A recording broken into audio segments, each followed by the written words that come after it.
¿Qué tal? Muy buenas noches con todos. Estamos nuevamente en otro taller aquí en Escuela Global tratando de compartir el conocimiento en la ciencia de datos enfocados principalmente en economistas. A ver, el taller del día de hoy, pues como ya lo mencionó Carla, está relacionado a aplicar técnicas de Machine Learning. Por ahí si tenemos varios asistentes, pues que son de la rama de economía, que son de la rama de estadística, ¿no? Siempre se tiene la duda, ¿qué diferencia hay entre la estadística, la econometría y el Machine Learning? ¿Cuál es mejor? Uno desplaza al otro, uno nos brinda algo que el otro no nos brinde. Bueno, ante todo, este taller pues va a abordar un caso va a abordar un caso de tipo analítico. Vamos a analizar dos variables desde una perspectiva económica. Inicialmente, como si intentáramos hacer econometría, pasando por los pasos desde la data en bruto, desde un archivo del INEI, ¿no? Con datos reales de la realidad peruana, y llegado a un punto, vamos a notar pues que el modelo lineal, ¿no? El modelo lineal que solemos usar no va a poder, como es bien sabido, capturar todo tipo de relaciones.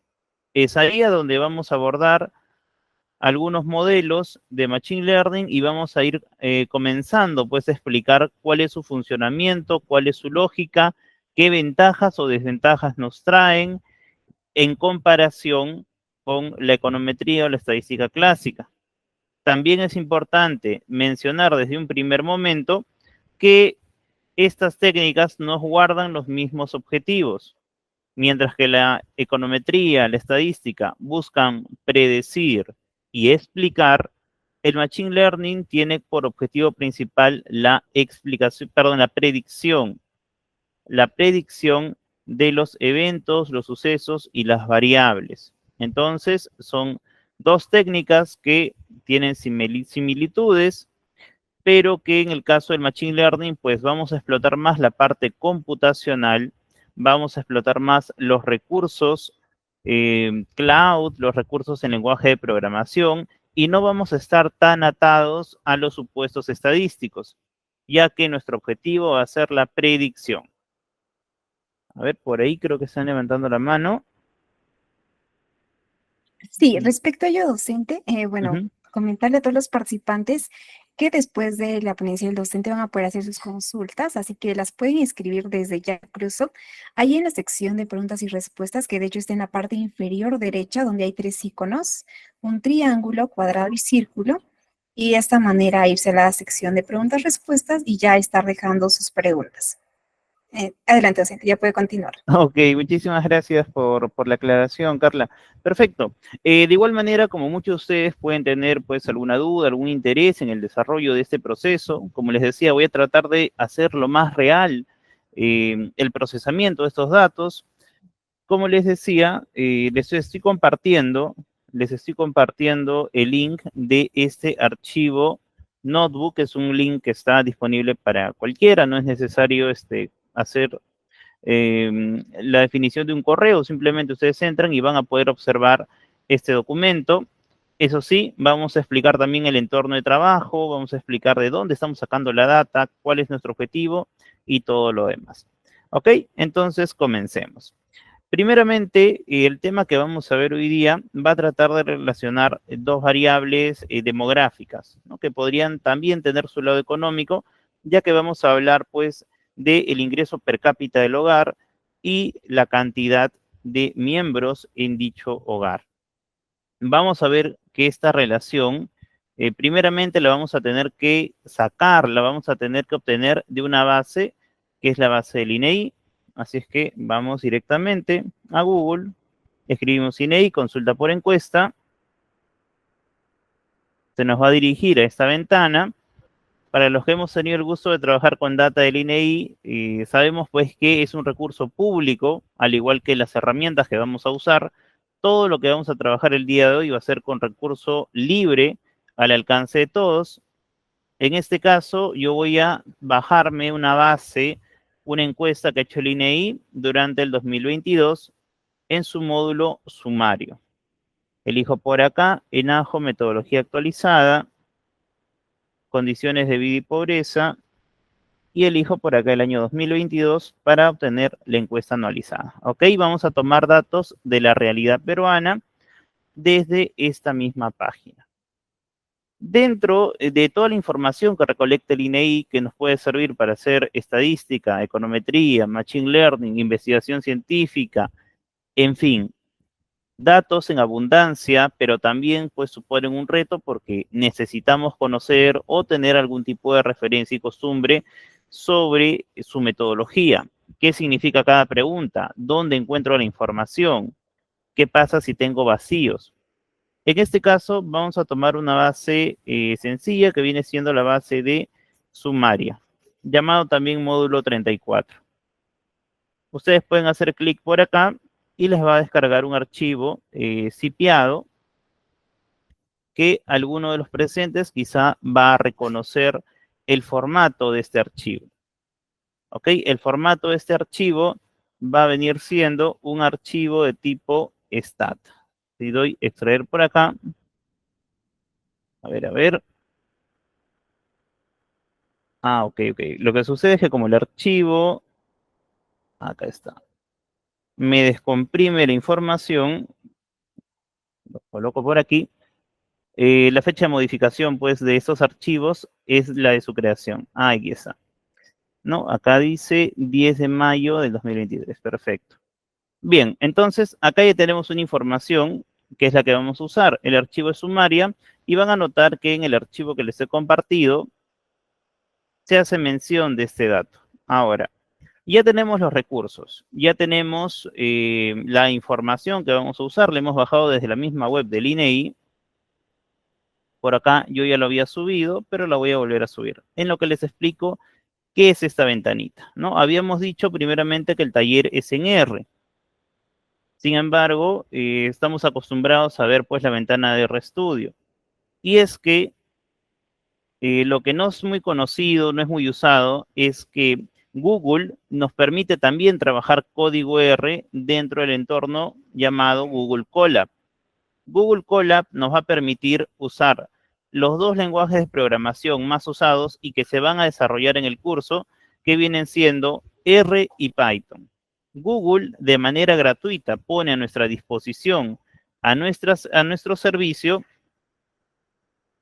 la posibilidad de trabajar con R o con Python de manera online. Sin tener que instalar nada en nuestra PC, podemos desarrollar nuestros proyectos de ciencia de datos, de Machine Learning, usando recursos enteramente de la web, generando resultados estables y con un mínimo de problemas de instalación o compatibilidad.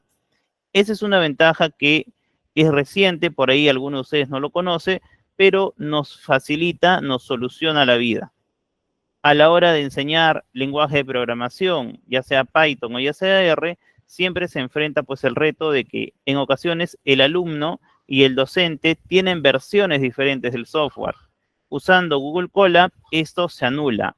Estamos usando siempre la misma herramienta. Google Colab nos va a permitir tener un procesamiento exclusivo de este modelo, de este proyecto, de 12 GB en RAM y más de 100 GB en disco. Entonces tenemos recursos, como les decía, open source, completamente libres, a nuestra disposición simplemente con nuestra cuenta Google.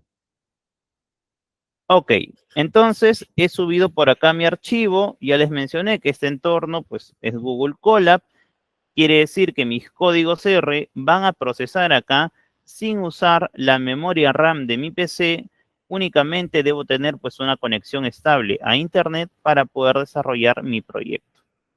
Ok, este archivo lo hemos bajado del INEI, es un archivo público, es el módulo 34 de la encuesta nacional de hogares y acaba de ser subido a este entorno. Lo podemos verificar acá. Ahora, cuando trabajamos con R, cuando trabajamos con cualquier lenguaje de programación, es necesario activar paquetes que nos van a traer pues herramientas, funciones para nuestro trabajo. En el caso de R, yo podría trabajar la mayor parte de mis análisis de datos con este paquete llamado Tidyverse, ya que condensa varios otros paquetes dentro de sí mismos, principalmente dplyr para manipulación de datos y ggplot para su visualización. Si bien este formato de archivo es un formato de tipo Stata, el cual es otro software estadístico econométrico, pero que es de paga, quiere decir que no es gratis, que tienes que pagar una licencia o craquearlo para tenerlo en tu PC, pues no hay ningún problema porque R puede leer archivos de distintos formatos, Stata, SPSS, CSVs y de cualquier otro tipo. Incluso puedo hacer consultas a bases de datos para poder obtener información de manera más eficiente. Pero ok, dejémoslo esto a nivel de la lectura de archivos Stata. El paquete Haven nos va a permitir usar esta función read DTA para leer este archivo que hemos bajado del INEI. Entonces, acá hay mucha información. Si yo abriera ese archivo, no exagero en decirles que tendría tranquilamente más de 200 o 300 columnas, como la mayor parte de la base de encuestas gubernamentales. Requerimos manipular información, limpiarla y procesarla en grandes volúmenes, por lo que me voy a quedar simplemente con la información necesaria para este análisis, los cuales son ubigeo, ingreso y miembros del hogar. ¿Ok? Esta es una encuesta, este es un módulo que se le ha hecho a toda la familia, a toda la vivienda y tiene información pues de los distintos hogares que hay en todo el Perú y fue recopilado el año 2022. Para hacer una lectura sencilla de los datos, esta primera fila me dice que la encuesta fue recogida en ese distrito 010201. Esta vivienda contaba con 2 personas y su ingreso total, bueno, dato que estamos encontrando acá, es de 34.000 soles. Esta cifra cabe aclarar que es anual, es decir, respecto de un año, y es necesario dividirla entre 12 para tener esa cifra. Luego de eso podríamos realizar distintos tipos de análisis, como por ejemplo, cruzar ese ingreso con el nivel de educación, con las horas trabajadas o algún otro dato que nos resulte relevante. Por temas del taller y para poder mostrar las principales funcionalidades, vamos a dejar este análisis en lo que corresponde a ingreso per cápita y tamaño del hogar. Entonces, yo necesito generar una nueva columna que me dé esta cifra, pero dividida entre 12. Y es por eso que selecciono esta columna por medio del operador dólar. Cuando hicimos la lectura, R leyó este archivo, en específico estas columnas, y guardó el resultado en el objeto df. Muy bien, si el objeto df es equivalente a toda la tabla, yo podría seleccionar una de sus columnas con este operador de dólar. Como me encuentro en un entorno para programar, voy a usar el dólar como un elemento para seleccionar una columna. Y en este caso puedo seleccionar la columna ingreso anual o INOG 2D. Cada vez que yo haga esto, R va a estar seleccionando esa columna. Y si yo operara, por ejemplo, numéricamente con el símbolo de slash y lo dividiría entre 12, ese nuevo vector numérico me daría el ingreso mensual, ¿no? El ingreso referencial mensual de la vivienda. Reitero, estamos hablando con datos que estamos extrayendo en la misma web del INEI de la encuesta nacional de hogares, una de las encuestas más amplias y detalladas que tenemos en Latinoamérica. Entonces, toda esta información va a ser colocada posteriormente en esta columna, una columna nueva que yo voy a crear en mi tabla para colocar esta información. Si este es el ingreso por año, este va a ser el ingreso por mes. Bien, para colocar esta información calculada dentro de una columna, simplemente tengo que seleccionar una columna que no existe todavía, pero que va a ser creada a partir de darle este contenido. Ejecuto por acá y he creado una nueva columna que se llama ingreso mensual. Si vuelvo a consultar las primeras filas de esta tabla, voy a ver que ahora las cifras están expresadas en términos mensuales. 2.800 soles, la primera vivienda, 6.800 la segunda, 2.600 la tercera y así sucesivamente. Vamos a ver más adelante que estos datos van a ir variando conforme vayamos cambiando u observando datos de diferentes distritos. Ok, también por acá, también por aquí, estoy generando una nueva columna que es el ingreso per cápita. Quiere decir que lo que voy a hacer es tomar este ingreso mensual y lo voy a dividir, pero en esta oportunidad lo voy a dividir por la cantidad de personas que han respondido que viven en dicha vivienda, no la cantidad de miembros del hogar. Es decir, voy a tomar el ingreso mensual y lo voy a dividir entre la cantidad de miembros del hogar. Quiere decir que voy a tomar, por ejemplo, ese 2.800 y lo voy a dividir entre 2. Y voy a obtener una nueva cifra sobre este ingreso per cápita. Esta operación la estoy haciendo acá. Hacer ese tipo de procesos en R es bastante sencillo. Simplemente nos toma una línea de código y listo. De la misma manera, si queremos analizar este resultado, queremos generar un gráfico, una sola palabra, una sola línea, y bastará para generar un gráfico. En este caso, el comando hist me ayuda a observar el histograma. Sin embargo, como ya habrán podido darse cuenta, en la mayoría de programas, cuando uno pide un resultado, ese resultado es muy rígido o un poco complicado de alterar. Por lo que yo lo que aquí puedo hacer es pedirle a R, definir en R los puntos de corte, los intervalos, para que de esa manera este histograma sea mucho más analizable, mucho más interpretable. A ver, por acá, primero lo que he hecho en esta línea es corregir, digamos, las dimensiones del tamaño de la imagen. Y ahora sí, por acá, conociendo cuáles son los valores máximos y mínimos, puedo definir, pues, una secuencia de valores. Estoy definiendo de 0 a 52.000, de 500 en 500. Bien, y ahí tengo mi histograma. Veo que la mayor parte de viviendas cuentan con un ingreso per cápita en el rango de 500 a 1.000 soles, esta segunda barrita, y hay una segunda barra más alta que es pues la que corresponde al rango de 0 a 500. ¿No? Luego de eso, todo va en bajada. La frecuencia va completamente en bajada. A pesar de ser datos tomados de la realidad, este histograma ya nos muestra un comportamiento a una curva teórica, ¿no? Que viene siendo, por ejemplo, la distribución gamma.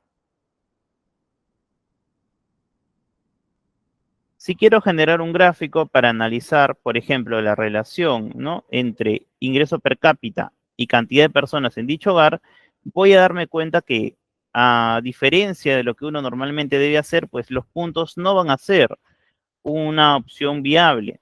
Primeramente porque al haber una variable discreta, es decir, los hogares tienen un miembro, 2 miembros, 3 miembros, una cantidad entera de miembros y también una frecuencia o un rango bastante bajo, no va a haber mucha cabida de interpretación más allá de interpretar pues los valores atípicos. Así es que con R podemos generar un gráfico de cajas que nos ayude a analizar esta secuencia. Finalmente, y como les mencionaba, en la mayor parte de software que no aplican código, tenemos que quedarnos con la primera salida o con la única salida que tenemos. Acá en R vamos a poder manipular todo. Si bien los gráficos van a considerar estos puntos que verdaderamente son parte de la base, que corresponden a los registros, nosotros podemos decidir dos cosas: ocultar estos puntos outliers y elegir qué rango queremos ver de esta gráfica. Básicamente, ignoraría los puntos negros sin alterar las cajas y seleccionaría un rango del eje Y, para que de esa manera poder analizar mejor estos datos. Bien, algunos códigos más que vamos a ver en clase que se van a explicar, ¿no?, que corresponden al paquete ggplot y nos permite generar esta salida. Ahí podemos ver ya un comportamiento, ¿no?, más funcional.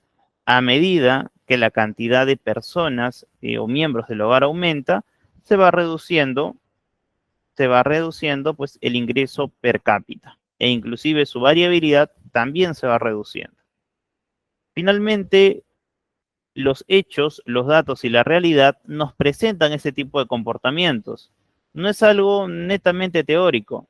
Ciertamente aprendemos estadística, aprendemos matemática, porque la realidad se comporta de una manera matemática y de una manera que nos da de pensar pues que hay lo que se llama proceso generador de datos, ¿no? Hay tendencias que están representadas por ecuaciones y eso lo estamos viendo acá. Bien, ahora, como no podemos analizar esta relación, como les decía, a nivel de ingreso per cápita y miembros del hogar, es necesario recurrir a una agregación y hay varios fenómenos económicos que no pueden ser analizados de manera individual. Hay que analizar el efecto de estas variables en poblaciones, por lo que voy a analizar esto a un nivel distrital, de tal forma que voy a calcular para cada distrito una cantidad media de miembros por vivienda, personas por vivienda, y una cantidad media de ingreso per cápita. Finalmente, esta relación que estoy viendo acá debería perdurar luego de la agregación, luego de la unión. Voy a hacer este agrupamiento, como les decía, a nivel de código de distrito. Y como este código de distrito, pues, tiene una lógica, ¿no? Para identificar departamento, provincia y distrito, pero no la sabemos de memoria. Hay más de 1800 valores. Lo que voy a hacer es traer, y esta vez sí, no tienen que descargarse nada. Lo he colocado en este link. Traer por aquí una tabla de ubigeos, también fuente del INEI, también lo he sacado del INEI, que es una suerte de directorio diccionario. Me va a hacer la traducción, por ejemplo, entre el nombre o el código que aparece acá y su significado en esta tabla para conocer el departamento, provincia y distrito. Este proceso que vamos a realizar a continuación se llama merge, se le llama también join, cruce de datos, y es un proceso también bastante recurrente dentro del trabajo analítico.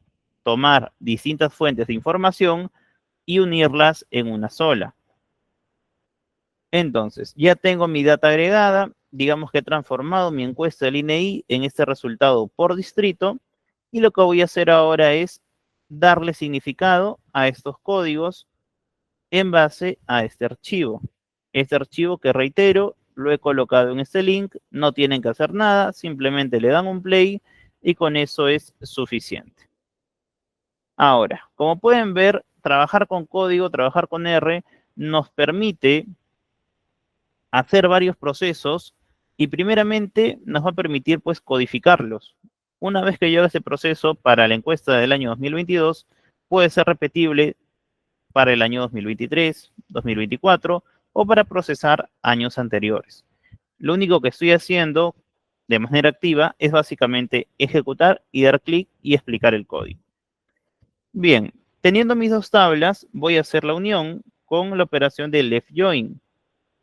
Y a ese resultado que ya me junte esta tabla con mis indicadores promedios, la voy a unir con mi tablita de distritos. Y cuando haga eso, me voy a quedar con una data final. A ver, disculpen, por acá. Me voy a quedar con una data final. Entonces, por aquí, uy, le volví a dar, ok. Por aquí me termino quedando con mis tres columnas originales y las columnas que me indican el nombre del distrito. Por acá ya podemos ver términos que podemos identificar, ¿no? Distrito del Callao, Bellavista, Carmen de la Legua, y aquí tenemos los datos correspondientes a esa información. ¿Ok? Tenemos los datos correspondientes a esa información. Tenemos para cada uno de esos distritos su cantidad media de miembros del hogar y su cantidad media de ingresos. Y miren, vamos a notar que cuando plasmemos esto en un gráfico de dispersión, la tendencia que habíamos visto se va a mantener. Tenemos, por un lado, distritos en donde la cantidad de miembros del hogar es baja y su ingreso es alto, y otros distritos en donde la cantidad de miembros del hogar es alta, pero su ingreso es bajo. Nuevamente, es una data a nivel distrital y estamos obteniendo estos resultados. El patrón lineal, evidentemente, es negativo, pero esta línea pues no está representando correctamente, esta relación, ya que esta es una de varias. Podría ser así media curvosa. En fin, vamos a tener varias alternativas. Pero finalmente la conclusión es que la línea o la relación completamente lineal pues no se va a dar. ¿Qué tenemos entonces que hacer? Bueno, primeramente apliquemos el modelo lineal. R nos va a dar este formato de salida. Nos va a dar este pequeño reporte para analizar pues la significancia de los parámetros, conocer la pendiente, el R cuadrado y demás. Pero también R, si es que estamos interesados en la parte más científica, ¿no? La parte más investigativa, también nos permite construir otro tipo de gráficas que nos puedan ayudar. Bueno, acá tenemos la misma representación, pero en un gráfico más sencillo. Aquí ya he generado la línea roja con el modelo y por acá lo que he hecho es generar pues el histograma de sus residuos, de sus errores. La línea azul representa su densidad y la línea roja representa la densidad que debería tener. Cuando hay una relación no lineal, muchas veces se considera, se toma ese supuesto, ese efecto, como algo, digamos, poco importante, o nos preocupamos quizá más por otros supuestos, como la heteroscedasticidad, como la multicolinealidad, que no está mal, pero el supuesto de linealidad es algo muy importante, porque te define si es que finalmente tu modelo está entendiendo correctamente o no estos datos. Y si nosotros, ¿no? Imaginariamente giráramos esta gráfica y viéramos los puntos, nos encontraríamos con esta distribución de errores. La línea azul, como les decía, representa su densidad y la línea roja representa la densidad que debería tener. Claramente, el comportamiento difiere, no se cumple la normalidad. Si estaríamos con el objetivo pues, de hacer un modelo econométrico, ahí quedaría todo. ¿Por qué? Porque primeramente, cuando hagamos nuestros test de Shapiro, nos va a salir pues un p-valor que nos indica que no es una distribución normal, como ya lo podemos ver. Sin embargo, si estaríamos analizando este comportamiento desde la perspectiva del Machine Learning, este sería un resultado más.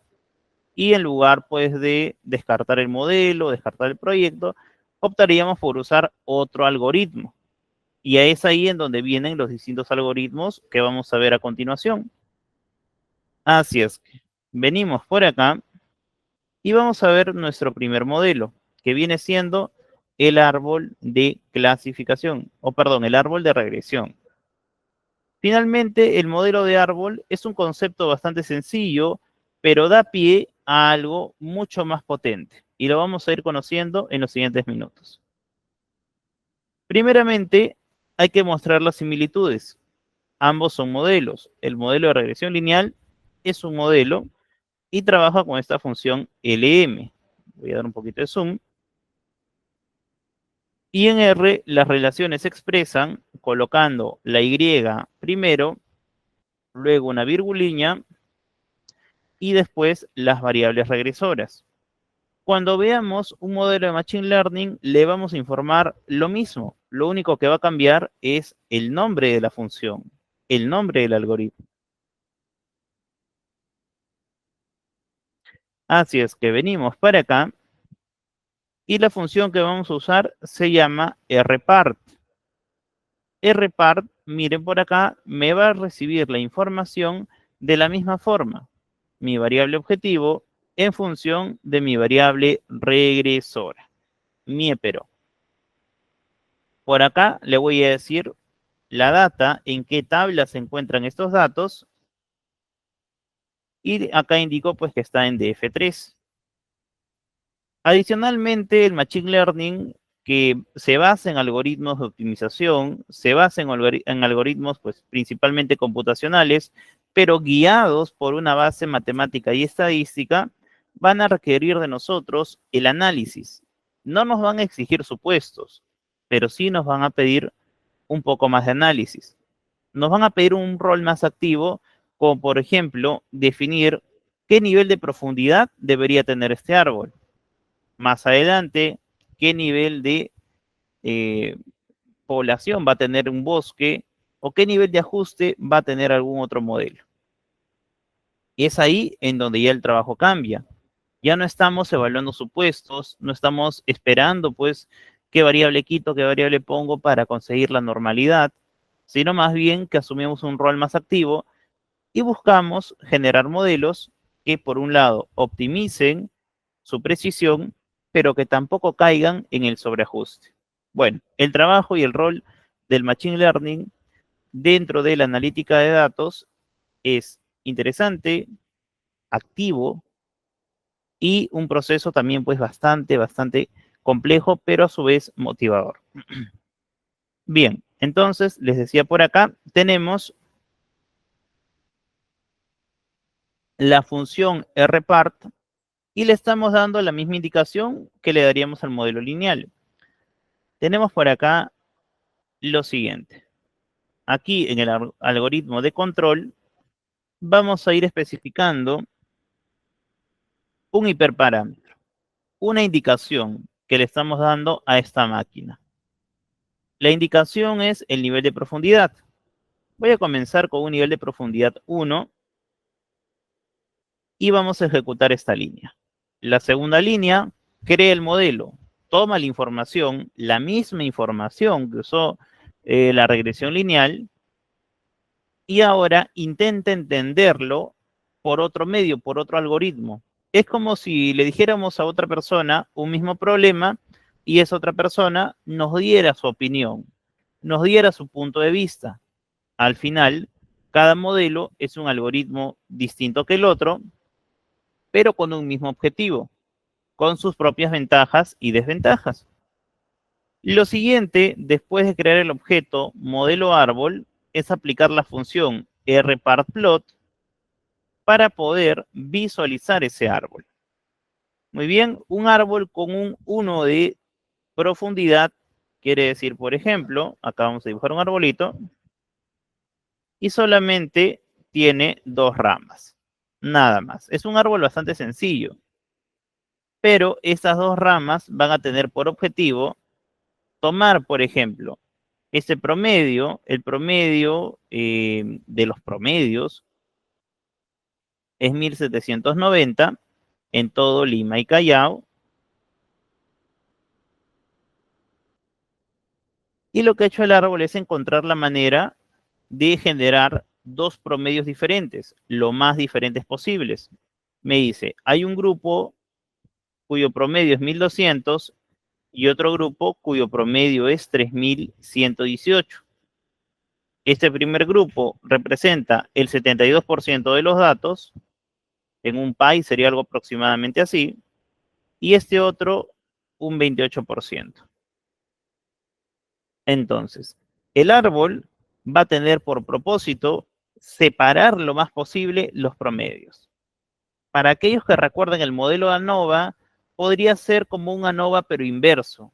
Mientras el ANOVA se pregunta si 2 grupos son diferentes, el árbol se pregunta cómo puede hacer, qué argumentos, motivos o criterios puede emplear para indicar que estos 2 grupos, o perdón, para crear 2 grupos que sean lo más diferentes posibles. Ese es el objetivo del árbol. Y vamos a ver que con una sola división, con una sola regla lógica, que en este caso es que la cantidad de miembros del hogar sea mayor que 3.1, logra una división tan amplia de estos 2 promedios. De 1700 unidos a 1200 y 3100 por separado. Este modelo se usa en varios aspectos, no solamente para regresión, sino también para detectar anomalías. Pero bueno, eso vamos a dejarlo mejor para el contenido del curso. Bien, Tenemos entonces nuestro primer árbol. ¿Cómo se va a ver esto dentro de la línea o el gráfico de regresión? Pues se va a ver así. Lo que ha hecho el árbol es hacer un barrido por el eje X e ir probando uno a uno las divisiones, ¿no? Ir probando, ir recorriendo, como si fuera una persona que ha venido caminando y ha tomado nota. A ver, si divido acá, ¿cómo varían los promedios? Varían mucho, varían poco, hasta que llega acá y dice, bueno, aquí varía bastante. Luego sigue avanzando y concluye pues que luego de ir de extremo a extremo, concluye que este es el punto en donde los promedios maximizarían su diferencia. Así es que su primera conclusión es esa. Oye, tomamos dos grupos, los que están a la izquierda de este valor y los que están a la derecha. Es un concepto bastante sencillo. Y es que ciertamente cuando lo vemos vamos a decir, pero profesor, esa es una gráfica muy burda, es un modelo pues muy simple. Y es que claro, estamos viéndolo con un solo nivel de profundidad y en dos dimensiones. Como les decía, cada modelo tiene su ventaja y desventaja y vamos a ir explicando cuál es la del árbol. Ok, veamos cómo se vería con 2 de profundidad. Ejecutamos por acá. Miren lo que me dice. A ver, este grupo que quedó con 1200 va a volver a tener otra partición y es de 1100 con 1600. Eso quiere decir que me terminan quedando 3 valores, 1100, 1600 y 3100. La tonalidad de los colores me ayudan a identificar también el nivel de esos valores, de esos promedios. Me dice que la mitad de los datos tiene un promedio de 1100, la otra mitad, perdón, un 15%, 1200 y un 28%, 3100. Venimos para acá nuevamente, volvemos a ejecutar y esto se ve así. Y es que sí, los árboles dibujan o intentan seguir un patrón como de escalera, más o menos.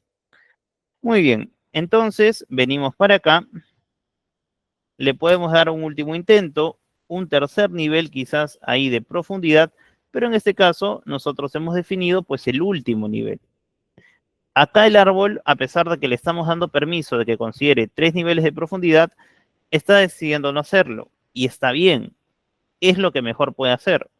Así es que vamos a recurrir a otro modelo que es su versión, digamos, mejorada, que es el árbol, que es el bosque, Random Forest.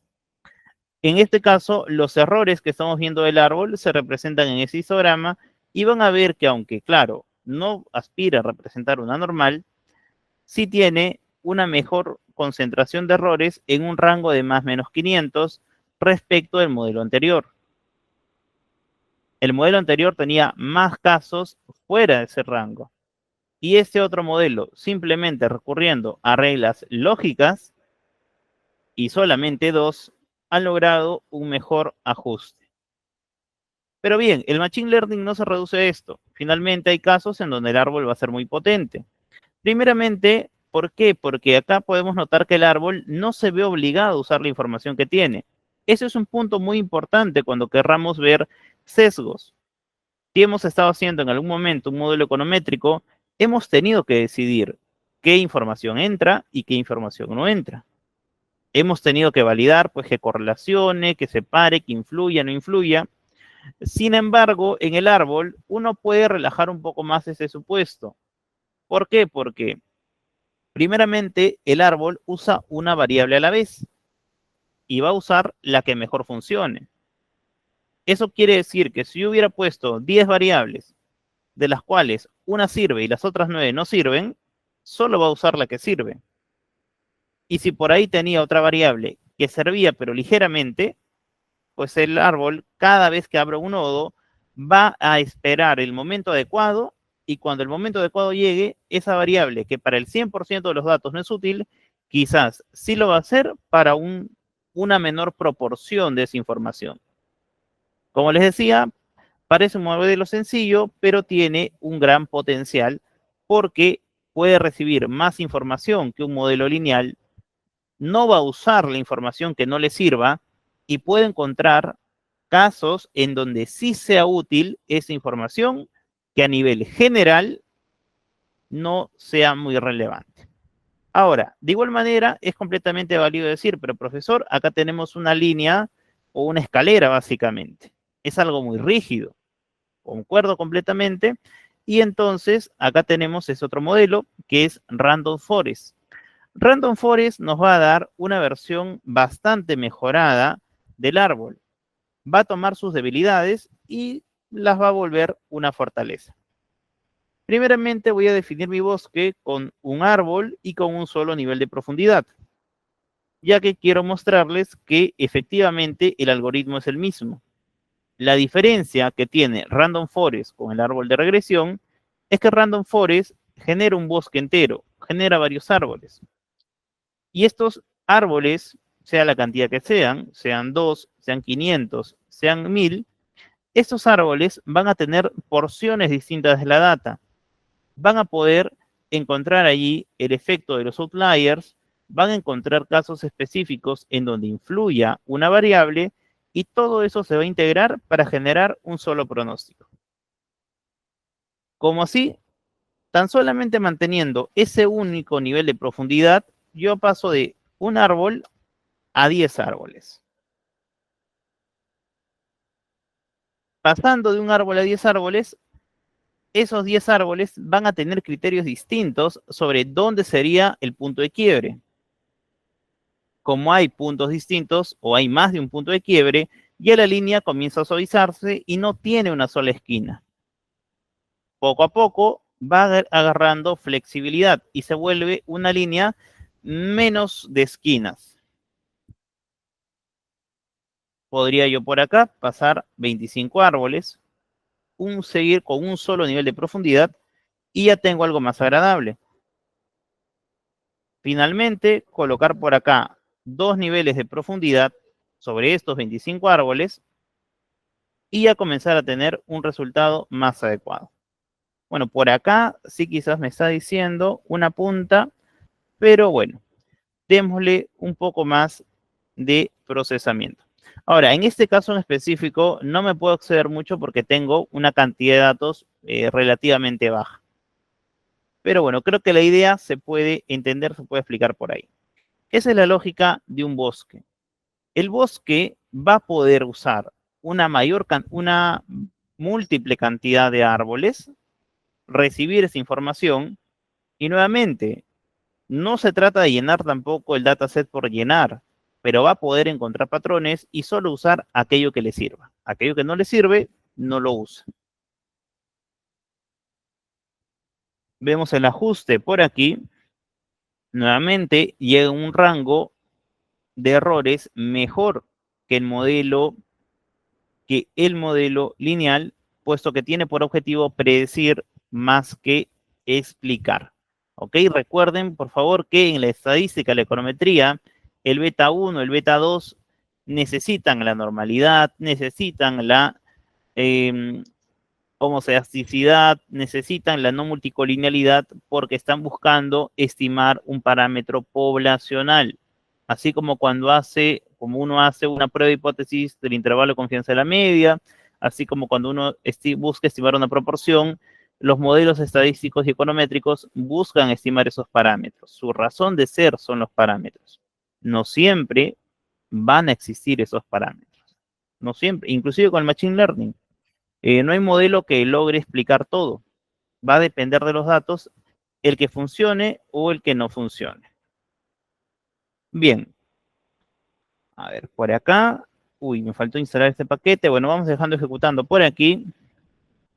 Y les decía, finalmente, un último modelo. Perfecto, queda por acá la máquina de soporte vectorial. El concepto de este modelo es bastante sencillo en realidad. Es básicamente lo que uno esperaría de un modelo. La máquina de soporte va a analizar la concentración de los datos X e Y y va a buscar pasar por en medio de ellos. Tan simple como suena eso. Es un concepto sencillo, pero que se reposa en el concepto de un kernel radial. Básicamente va a tomar la concentración Y en las zonas donde haya más concentración, va a definir por ahí su ruta, su recorrido. Ojo, esto no quiere decir que nos dé una garantía. Puede haber casos en donde no haya relaciones entre las variables, ¿verdad? Puede haber tranquilamente. Tengo yo un X, tengo por aquí un y no hay correlación, ni lineal ni no lineal. Ahí, ¿qué va a hacer la máquina de soporte? No va a hacer nada. Bueno, va a hacer lo que quiere hacer, pasar por en medio, pero este resultado no va a ser satisfactorio para nosotros, porque simplemente no hay un comportamiento el cual modelar. Entonces, no hay modelo infalible. En este caso, la máquina de soporte es buena cuando exista un patrón que visualmente nosotros podamos identificar. Pero ahí viene otro detalle. La máquina de soporte no es tan insensible a la información no relevante. El árbol solamente usa lo que le es útil cuando le es útil o cuando le es más útil. La máquina de soporte vectorial va a usar todo. Entonces, si a la máquina de soporte vectorial le das información que no va a ser del todo útil, lo siento, tu resultado no va a ser satisfactorio, no va a ser preciso y quizás no tenga un buen rendimiento respecto de otros modelos. Por acá. Finalmente, nuestro histograma de errores, nuestro vector de errores, nuevamente termina siendo mejor que en el modelo lineal. La precisión. ¿Ok? La precisión. El objetivo del Machine Learning es generar modelos capaces de predecir en condiciones reales, en condiciones de producción. Para eso, se tiene que hacer un proceso también que se le denomina método de partición, en donde yo uso algunos datos para entrenar el modelo y otros datos los voy a usar para probarlos. Pero eso ya lo tendremos que ver en clase porque es un tema teórico, hay que relacionar esto con cada uno de los modelos. ¿Qué modelo tiene esta ventaja? Así como les decía que el árbol tiene la ventaja de las variables, de ser más selectivo con la información y que otros modelos pues tienden a ser más corrompibles cuando le damos información pues que no le va a ser del todo útil. Ok, eso es todo por mi parte, estimada Carla. Por ahí creo que hay algunas preguntas de parte de los asistentes. Excelente, muchas gracias, docente Sergio. Bueno, felicitarlo primeramente por su ponencia, estuvo bastante entendible, estuvo bastante práctica. Y bueno, ahora sí vamos a pasar a la sección de preguntas y respuestas. A ver, Claro un que sí. momentito. Aquí hay una primera consulta, el cual es de Rafael. ¿Cuál es la diferencia de trabajar en cada software con las mismas variables? Ejemplo, mercado laboral. ¿Alguna le da mayor valor agregado? Ah, ok, ok, ok, ok. Ya, ya, claro, es una pregunta riquísima, de verdad, para explicar este tema. Sí, depende del sector, depende del sector. Si estamos en un área más de investigación, un área más académica, por ahí que R tenga un poco más de peso que Python. Por otro lado, si estamos en un área más corporativa, un área más tipo banco, financiera, ¿no? Así industrial, diría yo, se va a valorar un poco más Python. ¿Por qué? Porque el equipo de trabajo va a estar compuesto en parte por ingenieros informáticos, ingenieros de sistemas, y en ese rubro, en ese grupo, sí principalmente se usa más Python. Ok, excelente. Muchas gracias, docente. Pasamos a la siguiente consulta, el cual es de Daniel Reyes Sierra, el cual nos dice, ¿existe algún criterio para calcular un número de árboles adecuados para el random forest? Claro que sí. Sí, el criterio para definir esa cantidad, muy buena pregunta, que justamente viene por el hecho de partir los datos pues entre entrenamiento y prueba, tienes que usar tantos árboles que te permitan conocer bien los datos, pero no tantos como para que ese conocimiento se apegue demasiado a los datos con los que estás construyendo el modelo. Para eso hay una metodología, Train Test, que mencioné hace un momento, no lo he podido detallar, pero que sí se implementa, ya sea que uno trabaje con R, ya sea que trabaje con Python, siempre se implementa al menos la metodología de entrenamiento y prueba, para de esa manera ver en qué cantidad de árboles es que ya el error de los datos con los que se entrena el árbol son muy diferentes con los datos de prueba. Hay una gráfica muy ilustrativa, pues les invito a que googleen Train Test Split y ahí van a ver cómo hay un punto de quiebre. Y sí, esa metodología es bastante necesaria dentro del Machine Learning, es muy, muy necesaria. Y hay funciones también que Ok, nos ayudan a eso. ok, excelente. Muchas gracias, docente. Y bueno, ahora pasamos a la siguiente consulta, el cual es de Ignacio Mamani, el cual nos pregunta, ¿RStudio se puede aplicar a tareas de mantenimiento en mina? Eso es mantenimiento preventivo, predictivo, me parece. Más que R, recuerden, R y Python son solo herramientas, canales para llegar a algo más que es la estadística, econometría, machine learning, data science, etcétera.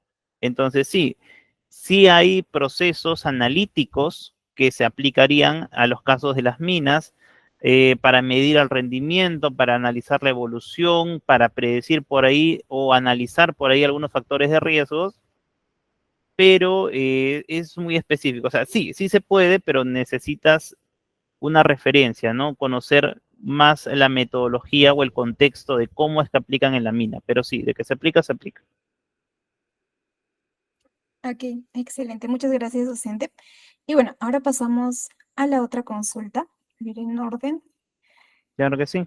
Ok, lo primero es de Giovanni, el cual nos dice, en este curso se puede aprender a construir redes para predecir comportamientos del mercado. A ver, todo modelo por redes se entendería que son redes neuronales. Entonces sí se va a ver lo que son redes neuronales, pero el concepto de comportamiento del mercado te lleva a que tengas la información de ese mercado. Si hablamos de mercado accionario, se pueden generar modelos que tomen información, digamos, ¿no? De las acciones de Netflix, de Amazon, de HBO, de Disney, y analizar ese comportamiento, predecir ese comportamiento, ¿no? Que la información de unas acciones genere la predicción de otras acciones. Pero todo modelo, todo objetivo requiere de datos previos, de información pasada para poder comprender y entrenar el modelo. Entonces sí, se va a ver redes neuronales, pero es necesario contar con esos datos para poder analizarlos. Ok, excelente. Muchas gracias, docente. Entonces, ahora sí vamos a pasar a la última consulta, el cual es de Job Ramírez Salas. Y él nos pregunta lo siguiente. ¿Estos datos del taller se pueden trasladar y correr en RStudio? Sí, completamente, completamente. Literalmente puedes copiar los códigos, pegarlos en un script de R y vas a obtener el mismo resultado. Tienes que tener los paquetes instalados y las condiciones básicas, pero sí, ese mismo código ejecuta igual en RStudio que en Google Colab. Sigue siendo código R. Lo demás son solamente intérpretes o entornos de ejecución, pero R como tal es un código, es un lenguaje, y eso es lo que se ha desarrollado. Ok, excelente. Muchas gracias, docente. Y bueno, aquí tenemos una última consulta en Ok. Facebook, el cual es de Samuel Cervantes y nos pregunta, ¿de qué forma R y estos modelos predictivos se pueden usar en carreras empresariales como investigación de mercado o marketing? Genial. Claro, mire, justamente el marketing se está orientando en un segmento mucho hacia lo que es la analítica. Por ahí cuando hablamos de data science, data analytics, se encubre muchas veces que hay varios profesionales de marketing que ya están usando estas herramientas, en específico los modelos predictivos o modelos de clasificación, por ejemplo, para determinar qué factores son más relevantes a la hora de que un cliente acepte. Entonces, no solamente el Machine Learning, el análisis descriptivo ya puede darte un pie para definir o identificar cuáles son las características de tu target, de tu potencial cliente. Si usas lo que es clusterización, otra rama del Machine Learning, los modelos no supervisados, vas a encontrar pues un medio para generar esa segmentación de mercado que tú necesitas. Por ahí pueden encontrar, de hecho, varios proyectos de segmentación de mercado usando clusters y la data de los clientes. No todos tus clientes tienen las mismas preferencias y tú tienes que darles a ellos una promoción, una campaña, en fin, un trato diferenciado acorde a sus preferencias, ¿ok? Para fidelizarlos. Entonces sí se usa muchísimo en lo que es marketing y en lo que es investigación de mercados, ¿no? Marketing, primeramente para fidelizar a tus clientes, segmentarlos, y en investigación de mercados para poder, pues, conocer cuáles son esas características o factores que influyen en que tu público finalmente te compre o no te compre. Se le llama modelo de clasificación. Bueno, primeramente agradecer a todos los asistentes, a todos los colegas de economía y de otras ramas interesados, pues, en formarse en lo que es ciencia de datos, machine learning, R y Python. Es lo que es el presente, es lo que demanda el mercado, y estoy seguro que en la medida en que ustedes opten por desarrollar, por tomar estas técnicas y estas herramientas, van a encontrar, pues, un camino bastante provechoso hacia su desarrollo profesional. De igual manera, reiterarles que en los comentarios del video estoy dejando nuevamente el link al archivo. Es un archivo libre, cualquiera puede entrar. Ahí estoy dejando el link de mi perfil en LinkedIn, suelo compartir bastante material y, de hecho, varias técnicas que quizás no se tocan mucho porque son un poco tópicos, como la visualización de mapas, determinados análisis que también ahí coloco para compartirlos con todos. ¿Okay? Muchísimas gracias por su atención y éxitos en todo lo que se proponga. Muy buenas noches. ¿Quieres potenciar tus habilidades en finanzas? Domina Excel, Crystal Ball, Power BI y Python para el análisis financiero, visualizar datos, evaluar riesgos, automatizar y tomar mejores decisiones con nuestro programa de especialización. Solicita más información.